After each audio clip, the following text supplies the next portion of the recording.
finally, build a community. No one does big things by themselves.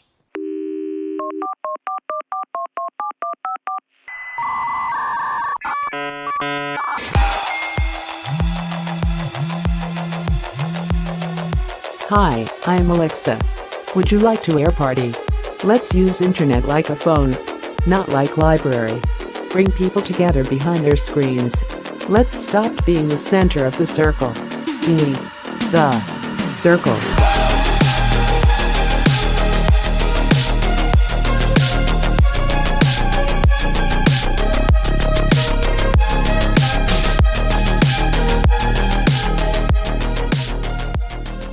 Eh bien, salut Mathieu, merci d'être présent sur ce nouvel épisode d'Air Party. Écoute Mathieu, merci Alex. Écoute, je suis vraiment ravi de te recevoir parce que là, tu lances un club orienté sur un sujet que j'affectionne particulièrement. Donc tout ce qui est bootstrap et j'imagine un peu maker. Ton club que tu as co-lancé, enfin tu as co-fondé, s'appelle le Bootstrap Club ou le Club Bootstrap, tu me corriges?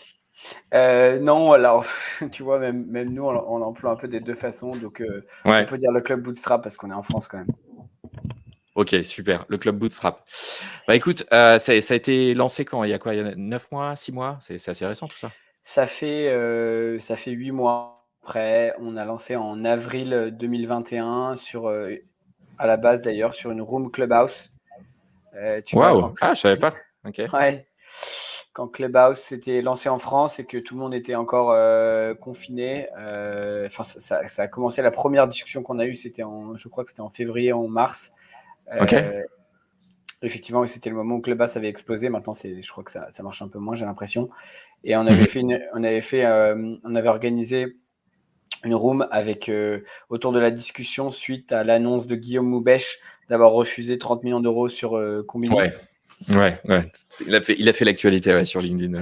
Ouais, ça avait fait un bon buzz. Et donc, du coup, c'était à ce moment-là, moi, en fait, j'étais en train de monter, pour la petite histoire, un incubateur au sein d'Ignition qui vivotait, ça marchait pas trop, voilà.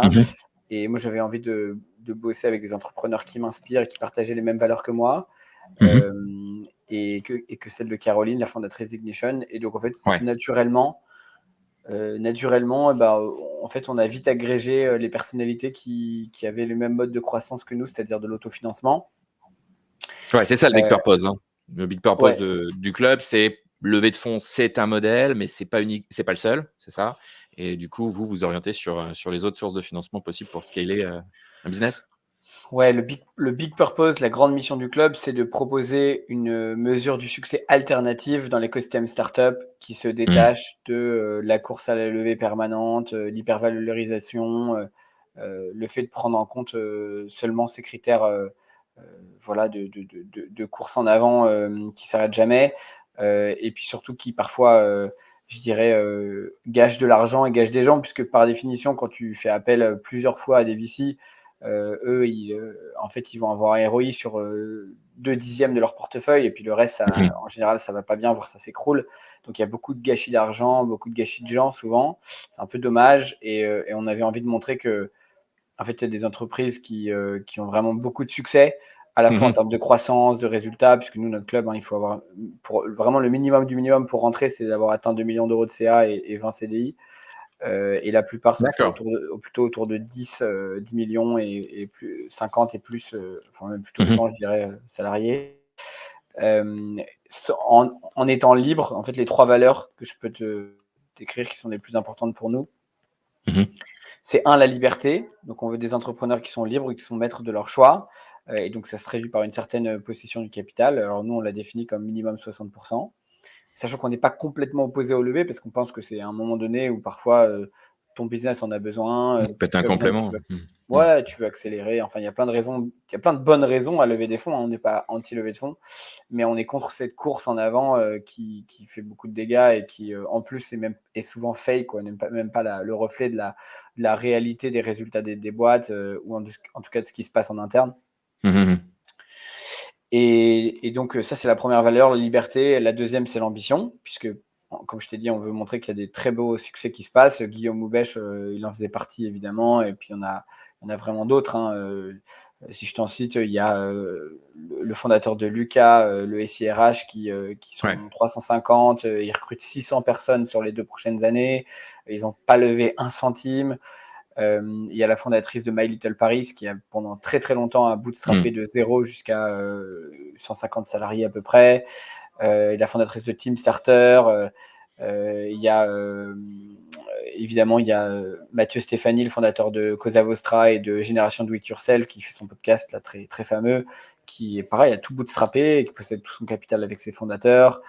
Il y a David Laroche, le célèbre coach, qui est connu maintenant dans l'écosystème, je pense, et qui lui, pareil, a une belle boîte qui fait plusieurs millions d'euros de chiffre d'affaires, il n'a pas levé de fonds non plus. Bref, donc voilà, il y a vraiment une vingtaine d'entrepreneurs qui partagent nos valeurs et qui sont très ambitieux et qui ont répondu à ça. Et la dernière, c'est l'humanisme, qui peut cliché quand on le dit, mais en fait, notre conviction, c'est que quand tu es un entrepreneur libre et que tu as la possibilité d'agir comme tu veux, tu vas avoir plus de chances, en tout cas, de faire attention à ton écosystème, c'est-à-dire à l'épanouissement de tes salariés, au bien-être, à faire une prestation de qualité pour tes clients, avec un grand niveau de service, à faire attention à tes clients de manière générale. Donc, on cherche des gens qui sont pas là simplement pour faire un exit dans 3 ans et faire un post sur Medium pour dire à quel point ils sont forts et qu'ils ont récupéré plusieurs millions d'euros, alors qu'en vrai, voilà, ils n'ont plus que 5% du capital. Donc voilà, donc c'est ça qui nous rassemble et qui nous donne envie de promouvoir une autre façon de réussir, et puis en même temps de créer le premier réseau de dirigeants bootstrap en France et puis bientôt en Europe, j'espère. Est-ce que comment ça a été difficile de rassembler un peu les troupes, ou non, les gens sont les fondateurs que tu as aujourd'hui, ils ont accepté assez facilement de rejoindre Pour le coup, alors même si je reprends une phrase d'Oussama Ammar de The Family, qui pourtant prône un modèle, à mon avis, assez différent du nôtre, mais il dit success is obvious, et là-dessus je suis assez d'accord. En fait, tu vois, dès qu'on a partagé, dès que je me suis mis à parler, à aborder ces entrepreneurs, ça a été immédiat, quoi. Ils avaient tous envie de se parler, tous envie de se rencontrer, tous envie de réseauter, de passer des bons moments, de s'entraider direct. Il n'y a pas eu, franchement, alors que c'était des gens très busy, tu vois. Il y avait Grégoire Gambato, il y avait Guillaume, il y avait fondateurs de partout aussi. Il y avait plein de gens qui étaient des entrepreneurs qui ont des vies assez intenses. Et ils avaient tous envie de rejoindre l'initiative. Thibaut Desrumeaux de WeVoo aussi, qui était un des membres fondateurs. Ils sont un peu moins connus, mais ils sont plusieurs ils sont 120, je crois, ou 100 ou 120 aujourd'hui. Une boîte qui fait des communautés de product managers qui est super, super top. Et non, ils avaient tous envie. Et aujourd'hui, tu vois, dès qu'on a fait nos posts, Alexandre Bonetti de Simple et Beau, il a fait, je sais pas, un truc comme plus de 3000 likes avec des centaines de commentaires. Tout le monde, ça a été un peu pareil. Et là, moi, j'ai reçu des centaines de candidatures d'entrepreneurs qui se sont vraiment reconnus dans le message. Donc, pour le coup, là-dessus, tant mieux. C'était assez évident, quoi. Ouais, c'est assez évident qu'il manquait quelque chose, je pense, à cet endroit-là dans l'écosystème. Et je suis heureux qu'on puisse partager avec d'autres et puis, en toute humilité, voilà, montrer une voie. Qu'est-ce que vous faites ensemble quand vous vous réunissez? C'est quoi vos routines de ce club-là? Alors les routines, on fait un dîner tous les mois depuis le mois d'avril à peu près. D'accord. Où on se retrouve et c'est des moments légers, voilà, tous ensemble, on picole, on mange bien, c'est sympa. Et puis on Les fait meilleures routines. Comment? C'est ça. C'est les meilleures routines. Exactement, c'est la meilleure routine. Et puis on fait aussi, on fait 2 séminaires par an, dont le premier qui a eu lieu en juillet dernier à Aix-en-Provence. On avait loué un lieu magnifique avec voilà, une piscine à débordement. Enfin bref, on était en plein milieu des cigales et de la Provence. C'était c'était magnifique. Et du coup là, on fait des séminaires autour du co-développement.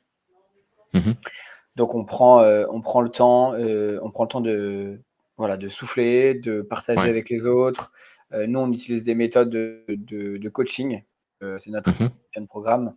Donc voilà, c'est vraiment des moments assez intenses, intimes, où on les encourage à partager leur vulnérabilité d'entrepreneur, parce que en fait, être entrepreneur, c'est aussi d'abord être seul, d'autant Mhm. plus quand tu es bootstrappé, hein, puisque vraiment tu t'as pas levé de Ouais, fonds et d'autant plus. tu t'es débrouillé avec pas beaucoup en général au début. Donc voilà, donc c'est ça qu'on fait et les gens adorent, je crois, prendre ces moments-là ensemble, par problématiques qu'ils ont en commun et puis sur un chemin souvent qui a été assez proche, puisqu'ils ont essayé de faire beaucoup avec peu. Mhm. Donc c'est ça qu'on fait aujourd'hui et puis ça Ouais, va vous voyez continuer pour de à vrai, quoi. accélérer. Ah ouais, Mhm. ouais, ouais. Ah oui, physique, ouais, complètement physique. Ouais, moi je crois que c'est ça qui apporte le plus de valeur, surtout après une année de Covid où on s'est pas vu, on a tous été Et vous gardez à contact avec, distance. je sais pas, un Telegram, un WhatsApp ou des choses comme non ou Ouais, complètement. On a un WhatsApp. On a un ouais. WhatsApp, Mmh. ouais, ouais, sur lesquels ça arrive très souvent, ça blague, ça échange des recommandations, des problèmes. Ouais, on a un WhatsApp, pas de Telegram ou de Signal, je sais pas, j'avoue, j'ai pas. Et le WhatsApp, ça s'auto-anime un peu tout seul, quoi? Ou toi, tu arrives un peu à mettre, je sais pas, des petits temps, de rythmer un peu tout ça? Comment ça se Bah, passe? moi, je suis l'animateur de la communauté, donc c'est clair que si je sens qu'il y a pas eu de message depuis quelque temps, je vais renvoyer un ou un message pour faire réagir. Mais en général, franchement, Mmh. là, on est quand même plus d'une vingtaine de CEO dedans, ouais, qui sont contents d'être ensemble et qui sont devenus potes la plupart du temps. Donc franchement, ça réagit naturellement, hein, je dirais comme une conversation avec un groupe de potes. Et moi, je m'assure simplement. Alors moi, ce que je fais surtout, c'est que pour l'instant, tous les nouveaux membres, pour rentrer, il y a un call avec moi pour vérifier l'adéquation avec nos critères. Et ensuite, D'accord. je propose les profils au groupe pour les engager, parce que du coup, ça crée de l'engagement dans le groupe et puis ça me permet de générer de l'adhésion et d'être certain qu'en fait, ils ont vraiment envie de se retrouver avec les nouvelles personnes. Et donc Mmh. là, ils réagissent et ils doivent donner leur go ou leur no-go en fonction des profils que je propose, quoi. Donc dans l'onboarding, ouais, il y a un préfil de ton côté, Ouais, et un filtre du côté de ceux qui sont déjà dedans pour bien checker, quoi. ouais, c'est OK, ça, OK. c'est ça. Donc, voilà, et puis de temps en temps, je rappelle tu vois, les dates des dîners, Mmh. l'organisation en général, et puis voilà, comme ça, c'est simple. D'accord, super clair. Bah, écoute, c'est hyper intéressant comme modèle. Moi, ça me fait penser à tout ce qui est un peu social club, tu vois? Les clubs où on pour des happy few et qui élargissent un peu le cercle à d'autres personnes. C'est comment vous faites avec les gens qui n'ont pas atteint encore vos critères, mais qui les tutoient? C'est-à-dire, on n'est pas à 10 enfin, les critères dont tu me parlais, à 10 CDI, 20 CDI 20 ou CD, ouais. 20 CDI, je suis pas tout à fait au million d'euros, mais est-ce qu'il y a une porte d'entrée, une antichambre pour ça? Alors sans ouais. Bah, écoute, non. Bon, Je réponds, bah, c'est clair. je réponds non parce que, Il y a pas en de fait, newsletter, enfin, il y a pas, tu sais, de moyen d'aller choper ces futurs membres-là sur du content ou non, c'est pas la démarche du tout? alors non, alors pour le coup, en fait, tu vois, là, on a eu une vague de candidatures suite à la communication sur LinkedIn. Donc je te dis, il y a vraiment eu des centaines et des centaines de messages. Alors, effectivement, j'ai eu pas mal de calls avec des entrepreneurs qui sont pas loin de ces critères, qui sont, Mmh. vraiment pas loin. Donc moi, Mmh. à chaque fois, c'est un peu difficile, ça me rend un peu triste parce que parfois, c'est des gens, avec qui j'ai échangé, bon, je ne vais pas trop forcément te citer de nom, mais qui ont des super Mmh. histoires, qui sont super engagés, qui ont des super valeurs et que j'ai trop envie de faire rentrer. Mais en fait, tes critères, ils existent, en fait, ils existent pourquoi? C'est ça qu'il faut se demander. Ils existent pour garantir une forme de cohérence et d'adhésion au groupe qui est forte pour que les gens puissent partager. En fait, les gens, ils cherchent quoi dans une communauté? Ils cherchent quand même à partager avec des pairs qui ont des problématiques communes, et qui ont un vécu commun et avec qui, du coup, ils vont pouvoir raisonner de façon forte et s'inspirer.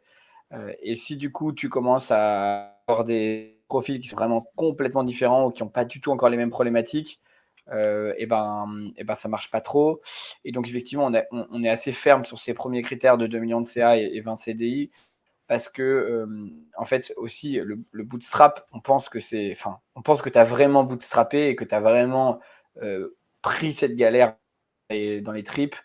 Si tu es allé jusqu'au moins au 20 CTI avant le boîte qui lève au bout du 5e ou du 6e employé, ou voire du 10e ou du 12e. Donc bref, tu vois l'idée. Donc en fait, nous, ce qui nous intéresse, c'est quand même que les gens aient bootstrappé vraiment un minimum de temps et qu'après, ils font leur vie. Hein. Encore une fois, on n'est pas au... mais voilà, c'est pour ça que c'est important d'avoir des critères. Et puis sur les valeurs humaines aussi, mais sur les valeurs humaines, ça se voit tout de suite, ça c'est pas la question, je dirais. Mais sur les critères de croissance et de liberté, ouais, c'est vraiment important de faire ça. Mais après, en général, moi, je ferme jamais des portes. Hein, quand j'ai des gens qui sont super intéressants, là, j'en ai plein. On se dit toujours, bah, écoute, on se reparle dans 6 mois ou dans 1 an, avec grand plaisir, et ce sera le bon moment, quoi. Ouais. Super. Et ou enfin les cofondateurs et puis tous tes membres, vous voulez aller où avec tout ça? Vous avez une idée ou pas encore? Dans 5 ans, vous avez réfléchi à ce que vous pourriez devenir? Écoute, dans 5 ans, alors moi, mon rêve à moi, ce serait qu'il y ait un ex-40 des bootstrappés Ouais, qui ce serait partagent mes classe. valeurs. Ce serait sympa et ça montrerait qu'il y a vraiment d'autres chemins possibles. Et même si par ailleurs, encore une fois, hein, moi je veux pas.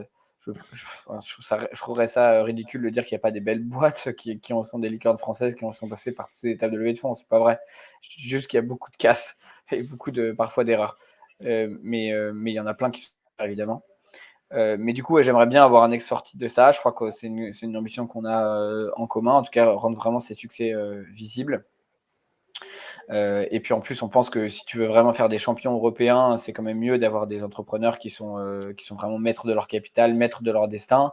Ça me semble beaucoup plus enthousiasmant que quand ce sont des fonds qui maîtrisent la direction de la boîte. Parfois, je trouve ça un petit peu dommage.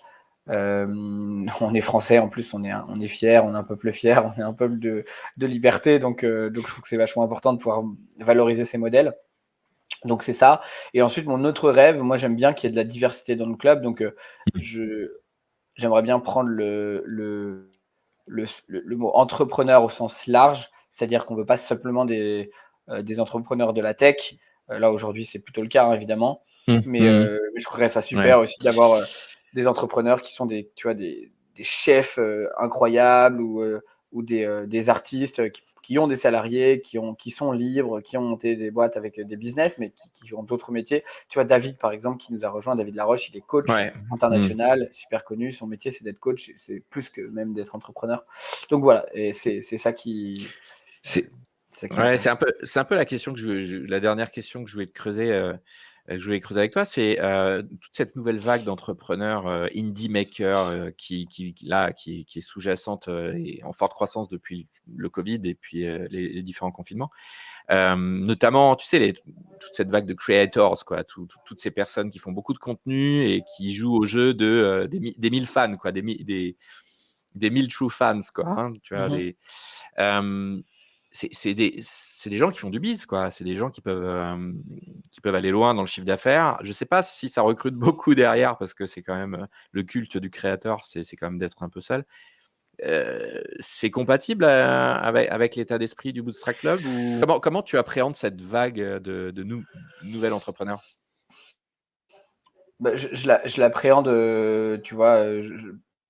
Alors, je suis moins familier que toi, je pense, et puis d'autres sur ce podcast avec cette vague de creators. Alors, tu vois, mon ancien boss chez The Family, Hugo Amsalem, est devenu VP chez Jelly Smack, qui fait émerger un accélérateur pour ça. Et ce sont effectivement, moi, je suis un grand friand de contenu sur YouTube. Effectivement, moi, ça me fait marrer, tu vois, les succès à la Jake Paul ou Jack et Logan Paul, etc. C'est toujours amusant. Et puis, il y en a des dizaines d'autres. Mais eux, c'est vraiment l'incarnation, je trouve, de cette nouvelle économie, évidemment. Écoute, en fait, moi, ce qui me gêne un peu là-dedans, quand même, par rapport à notre moto de club, encore une fois, hein, c'est que parfois, la première recherche, c'est la fame. tu vois, c'est de réussir, c'est trouver la gloire, voilà, c'est devenir célèbre, Influence, quoi. devenir un influenceur, mais influenceur, est-ce que tu vois, est-ce que c'est ça qui vraiment te nourrit au fond de toi? Est-ce que c'est ça qui te rendra le plus fier à la fin de ta vie? Est-ce que c'est ça qui te fera le plus utile? Je sais pas, encore une fois, hein, peut-être qu'il y a des gens qui vont détester ce message, hein, mais en fait, ça m'interroge, en fait, quand le succès devient simplement une quête de reconnaissance, où j'ai l'impression quand même que c'est parfois le cas.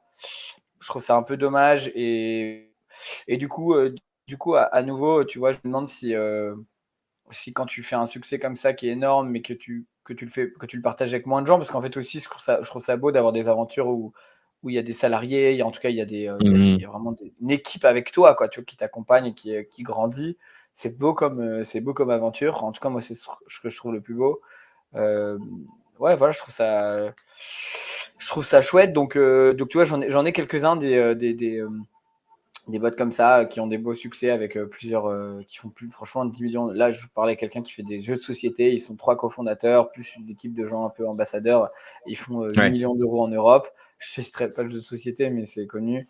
Bon, et ben, on s'est dit non, pas pour tout de suite, parce que effectivement, ce qui m'intéresse quand même aussi, c'est le volet d'humanisme et de comment tu vas faire pour épanouir des salariés, une équipe, etc., etc. Mais voilà, je trouve que c'est, en fait, c'est des gens qui réussissent et ça, c'est sûr, c'est une autre façon de réussir, donc c'est super. Je me demande juste parfois, est-ce que. Ouais, ou le curseur. Ouais, voilà, c'est juste. Mm. C'est ça qui me vient. Ouais, bah, je pense qu'on est tous là en train de regarder avec attention. On est là comme le chat, tu sais, qui touche l'eau, si ça brûle ou pas, tu vois. C'est des phénomènes un peu nouveaux. Mais... Ouais. Bah, écoute, super. Non, mais super cool. Déjà, merci d'être venu. Alors, il y a un site web. C'est quoi le site web pour venir regarder un peu le plus? Tu vois, on est encore très bootstrap. On s'est focalisé sur le fait de faire grandir la communauté de façon très organique. J'ai pas encore fait de site web. On est en train d'en Club discuter là en ce Bootstrap. moment. Ouais. Club Bootstrap, Le plus simple, c'est de m'envoyer un message sur LinkedIn pour si ça vous intéresse. Je vous répondrai. Là, en ce moment, je suis un peu plus lent parce que je suis encore en train de traiter cette vague de candidatures. Mais en tout cas, oui, le plus simple, c'est de m'écrire à Mathieu Lolland sur LinkedIn. Bah, écrivez effectivement à Mathieu, donc entrepreneur. Vous avez les critères en tête. 20 CDI. Combien de millions de chiffre d'affaires, tu disais?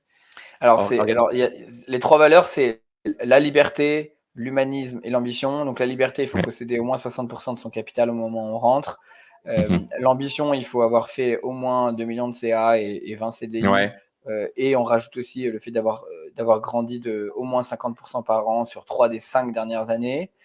Et le dernier critère, c'est l'humanisme. Et donc, ce qui nous intéresse, c'est que tu aies des exemples concrets de développement positif au sein de ton entreprise ou auprès de tes clients, voilà, auprès de tes parties prenantes de manière générale, qui soient des vrais exemples pour montrer que ton succès ne bénéficie pas qu'à toi. Ok, super clair. Bah écoute, merci d'être venu sur ce podcast. Et puis à très vite, Mathieu. Ciao. Bah, merci à toi, Alex. Merci de m'avoir reçu. C'était super chouette.